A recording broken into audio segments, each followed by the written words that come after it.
Ayatollah Ruhullah খোমেনির নেতৃত্বে যে ইসলামী বিপ্লব হয়েছিল ইরানে, তাতে সক্রিয়ভাবে অংশ নিয়েছিলেন আয়াতুল্লাহ আলী খামেনিও। শাসক গোষ্ঠীর বিরুদ্ধে রাজপথ কাঁপিয়ে বেশ কয়েকবারই যেতে হয়েছিল কারাগারে। 1989 সালে খোমেনি যখন ইরানের সর্বোচ্চ নেতা হন, তখন দেশটির রাজনীতিতে গুরুত্বপূর্ণ হয়ে ওঠেন খামেনিও।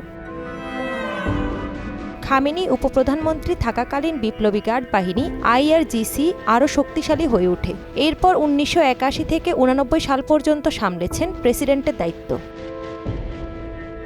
1989 সালে খোমেনির মৃত্যুর পর তাকে সর্বোচ্চ নেতা হিসেবে বেছে নেয় তৎকালীন বিশেষজ্ঞ পরিষদ। এর আগে 1981 সালে মসজিদ বোমা হামলায় গুরুতর আহত হয়েছিলেন খামেনিও। এই হামলায় তার ডান হাত পক্ষাঘাতগ্রস্ত হয়ে পড়ে।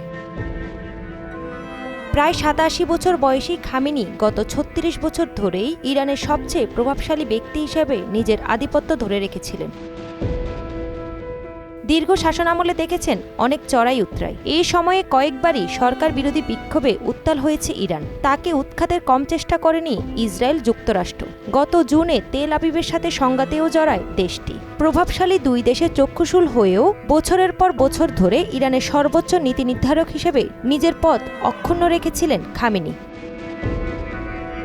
দীর্ঘ রাজনৈতিক জীবনে kudos force commander Kashem Soleimani ও সাবেক প্রেসিডেন্ট ইব্রাহিম রাইসি সহ হারিয়েছেন বেশ কয়েকজন ঘনিষ্ঠ সহযোগীকে। এবার যেন তিনিই যোগ দিলেন তাদের দলে। শনিবার ইসরায়েল ও যুক্তরাষ্ট্রের হামলায় অবসান ঘটল খামেনির দীর্ঘ রাজনৈতিক লড়াইয়ের। তাহসিন তারিন, মোহনা সংবাদ।